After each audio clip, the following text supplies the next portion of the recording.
বাংলাদেশের গণতন্ত্রের নেত্রী ছিলেন, ওনার আপোষহীন নেত্রী ছিলেন।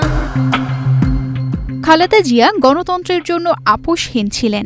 তিনি স্বৈরাচার শেখ হাসিনার সাথে কোনো আপোষ করেননি।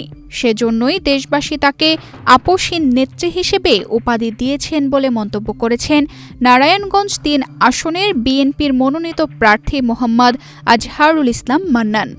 বাংলাদেশের গণতন্ত্রের নেত্রী ছিলেন, ওনার আপোষহীন নেত্রী ছিলেন। ১৪ জানুয়ারি বুধবার সন্ধ্যায় সিদ্ধিরগঞ্জের এসইউ রোড, পদ্মা সেতু, মেট্রো রেল এবং এলিভেটেড এক্সপ্রেসওয়ে নির্মাণের গর্বিত অংশীদার বসুন্ধরা সিমেন্ট এলাকায় ৬ নং ওয়ার্ড বিএনপি ও সিদ্ধিরগঞ্জ থানা শ্রমিক দলের উদ্যোগে এ দোয়া মাহফিলের প্রধান অতিথির বক্তব্যে তিনি এসব কথা বলেন। এ সময় তিনি আরও বলেন, খালেদা জিয়াকে বিনা চিকিৎসায় নির্মমভাবে তিলে তিলে হত্যা করেছে জালেম শেখ হাসিনা সরকার। আমাদের মা খালেদা জিয়ার জন্য সকলের কাছে দোয়া চাই।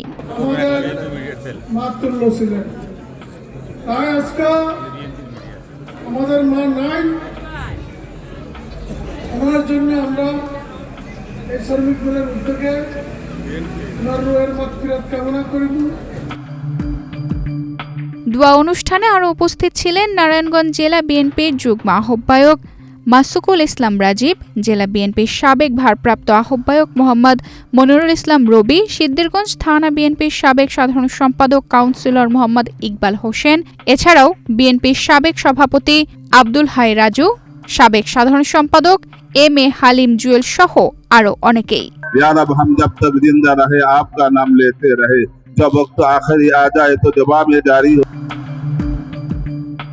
দোয়া মাহফিল অনুষ্ঠানটি পরিচালিত করেন নারায়ণগঞ্জ মহানগর যুবদলের আহ্বায়ক কমিটির সদস্য মোহাম্মদ শহীদুল ইসলাম। তানজিদা রহমান ইনায়া, বাংলাদেশ প্রতিদিন।